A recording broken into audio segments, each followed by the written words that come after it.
আদমদিঘির প্লেয়ারও গোল করতে সমর্থ হয়, 1-1 সমতা। জয়কুড়ির সাইদ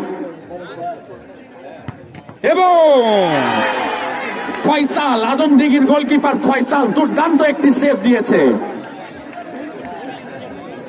2 নম্বর জার্সি পরিহিত প্লেয়ার সাইদ, তিনি শট করেছিলেন।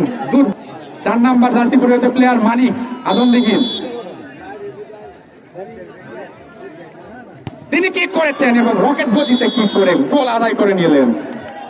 এ পর্যায়ে উভয় দলই 2-2টি করে শট করার পরে আদমদিঘি 2-1 গোলে এগিয়ে থাকে। 3 নম্বর জার্সি পরিহিত প্লেয়ার সাজ্জাদ, তিনি কিক করার জন্য এগিয়ে চলে এবং গোল।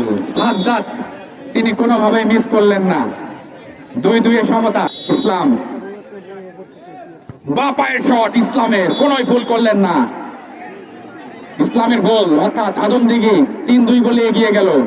সবুজ, 11 নম্বর জার্সি পরিহিত সবুজ, সবুজের শট আবারও ডিপলেট। সেই ফয়সাল, আজকের গোলকিপার ফয়সাল, তিনি 2-2টি শট রুখে দিয়েছেন। অর্থাৎ 2 নম্বর জার্সি পরিহিত প্লেয়ার স্বাধীন, স্বাধীনের বাঁ পায়ের শট এবং গোল। এবং